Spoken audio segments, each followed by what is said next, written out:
Praise the lord. దేవుని మహాకృపను బట్టి మరొకసారి మంచి వాక్యం ద్వారా దేవుడు మనల్ని దర్శించడానికి మనల్ని సమకూర్చిన దేవాది దేవుడికి వందనాలు. మీ అందరికీ కూడా వందనాలండి. దేవుడికి కృతజ్ఞతలు. ఆయన ఈరోజు మనకిస్తున్నటువంటి వాగ్దానము కీర్తనల గ్రంథము 103వ కీర్తన 4వ వచనమును వాగ్దానముగా దేవుడు మనకిస్తున్నాడండి.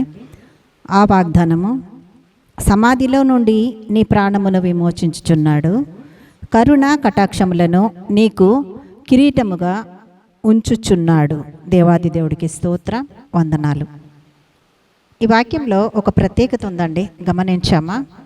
చాలా వాక్యాల్లో నేను చేసేసాను, ముగించాను, ఇచ్చేస్తున్నాను అని దేవుడు మాట్లాడుతూ వస్తాడు. కానీ ఈ వాక్యంలో దేవుడు అంటున్నాడు, సమాధిలో నుండి నీ ప్రాణమును విమోచించుచున్నాడు, కరుణా కటాక్షములను నీకు కిరీటముగా ఉంచుచున్నాడు అని దావీదు రాసిన ఈ కీర్తనలో ఉంటుంది కదా. అంటే మొదటిగా నీవు ఈరోజు ఏ పరిస్థితులలో ఉన్నావో, ఏ స్థితిగతులలో నువ్వు దేవుని సన్నిధిలో ఉండి మొరపెడుతున్నావో, నిన్ను చూస్తున్న దేవుడు నిన్ను ఆదరించడానికి, నిన్ను బలపరచడానికి మరొక్కసారి ఈ వాగ్దానం ద్వారా నీ దగ్గరకు వచ్చి నీతో మాట్లాడుతున్నాడు. అంటే సమాధిలో నుండి నీ ప్రాణమును విమోచించుచున్నాడు అని అంటున్నాడు. మొట్టమొదటిగా ఈ కార్యం చేసేసాడు కదండి ఇంతకుముందు కూడా.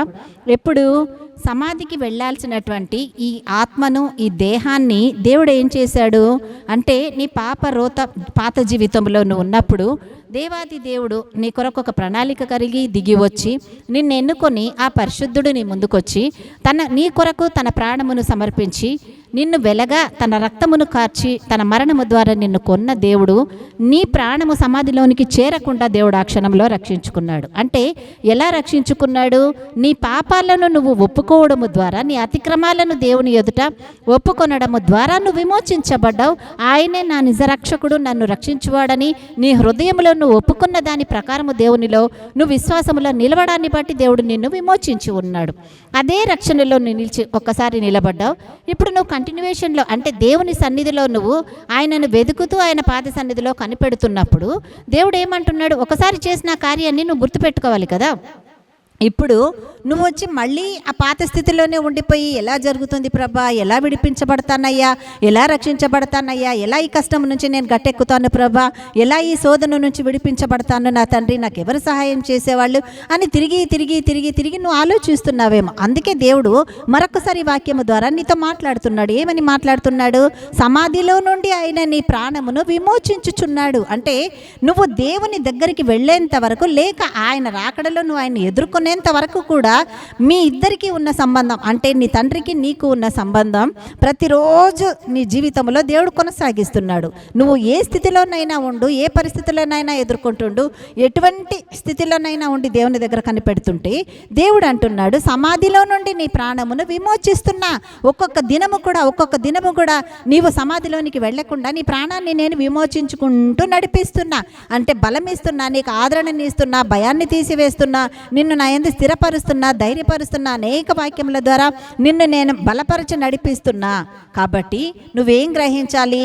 సమాధిలో నుంచి నీ ప్రాణమును విమోచించుచున్నవాడు నీకు తోడై ఉన్నాడని, ఆ తర్వాత కరుణా కటాక్షములను నీకు కిరీటముగా ఉంచుచున్నాడు అని దేవుడు సెలవిస్తున్నాడు.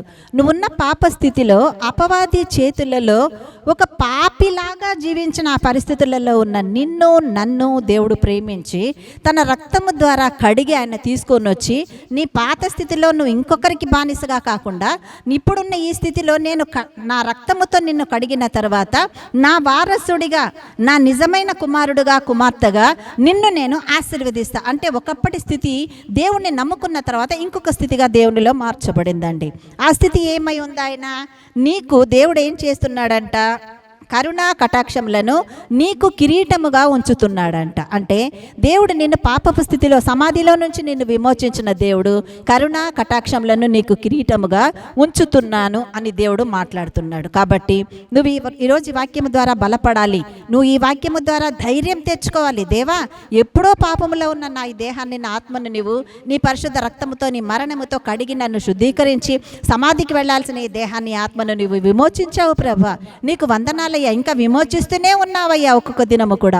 అదేవిధంగా నువ్వు నాకు ఇచ్చిన ఒక గొప్పతనం ఏంటిదంటే కరుణా కటాక్షంలో నాయన నువ్వు నాకు కిరీటముగా ధరింపచేసి ఉన్నావు తండ్రి. నీకు స్తోత్రమయ్యా. ఇందును బట్టి నీకు వందనాలు. ఈ స్థితిని ఎల్లవేళలా నేను జ్ఞాపకం చేసుకొని నిన్ను మహిమపరచడానికి నీ ఆత్మ సహాయం నాకు అనుగ్రహించి నన్ను ముందుకు నడిపించు దేవా.